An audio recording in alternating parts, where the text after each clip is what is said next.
You're listening to HowStreet.com radio, available online at TalkDigitalNetwork.com. Welcome to HowStreet.com radio, the online source for market opinions. Here is Jim Goddard. My guest is market historian Bob Hoye. He's the chief investment strategist for Institutional Advisors. Welcome to the show, Bob. Jim, it's always good to be with you, and it is an interesting week in the market. The last time we talked, you said credit spreads were really interesting. Are they still interesting? Oh, they're getting scary. But it's important to emphasize that the big theory that the Federal Reserve can manage everything through manipulating short-term rates, near-term rates, like Treasury bill rates and their Fed funds rate and all that sort of stuff. And that still is an unproven theory. They've been trying to prove it for 100 years. But at any rate, the thing that they cannot control are credit spreads, and that's the difference between high-grade bonds and low-grade bonds. And when things are very positive, the public and institutions will buy lower-grade bonds in reaching for the extra yield.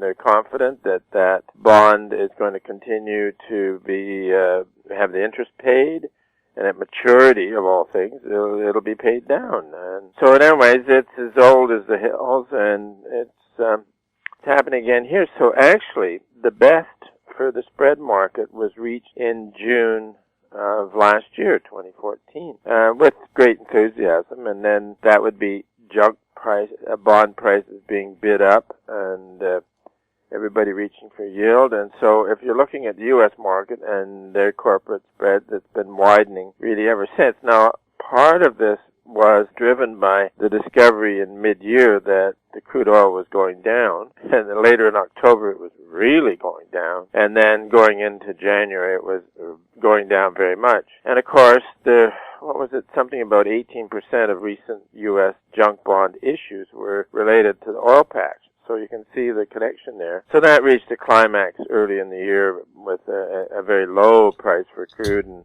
very low prices for junk bonds. So then you got the relief rally out of that and narrowing of spreads, and that would be technical. And then the other part we look at is the seasonal, whereby oftentimes if you're in a good speculative move, spreads will turn and start to widen after May or June. Well, this time it turned in early June, and then we had in July on the spread we've been watching, which was the triple B, so barely investment grade. It needs to do two breakouts to higher yields. One would be early July. That one came in. The other one would have been around late July, but that took about the 8th or the 9th of August to come in, and then, of course, everything happened. And so you crashed right down to what the financial media called Black Friday on August 24th, and that was, a get-me-out-of-here kind of market. And then you had a relief.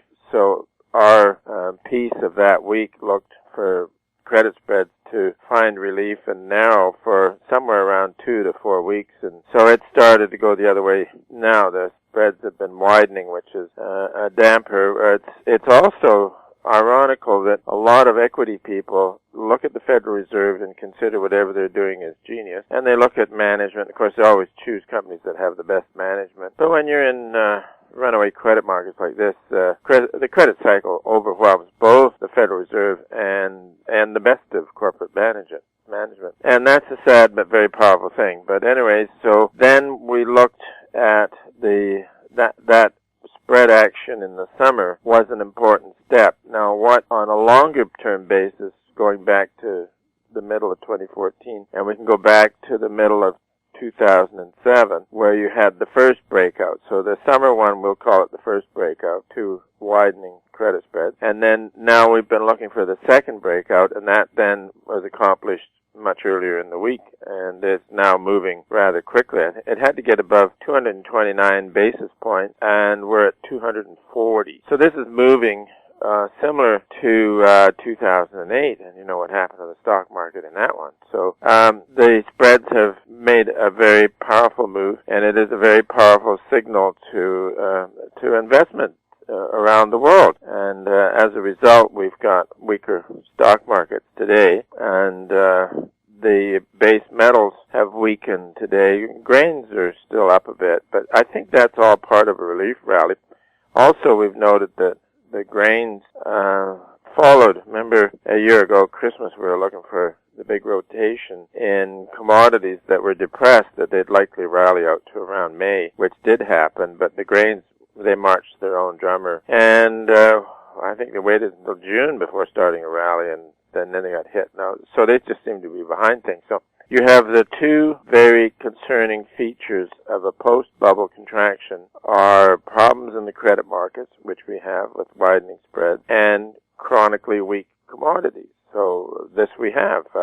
And you've got two groups out there, both thinking that they can get commodity prices to go up. You got the Federal Reserve, and their interpretation is that if the U.S. rate of CPI inflation gets below 2%, that's bad. How they arbitrarily decide that, I don't know. But that then comes back to commodities. So in order to get a CPI inflation rate up, you got to have commodities going up. You got to have wholesale prices going up or producer prices going up. Not happening very much at all. So then the other half of that is the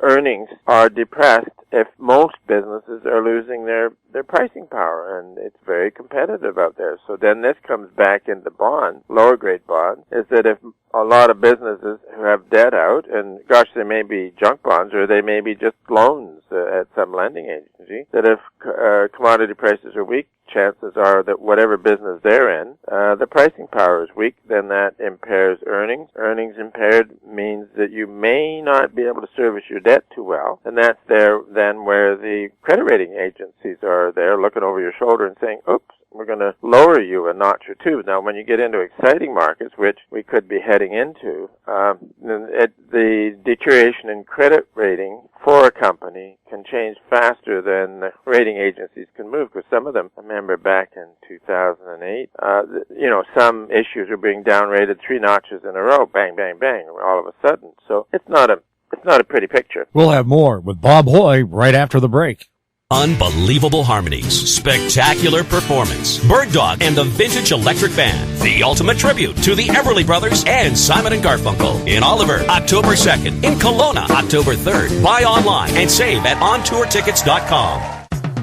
More and more people are looking to the internet for intelligent, riveting, and thought-provoking interviews. To advertise on The Goddard Report and TalkDigitalNetwork.com, call 604-699-8600, 604-699-8600. Welcome back. We're speaking with market historian Bob Hoye.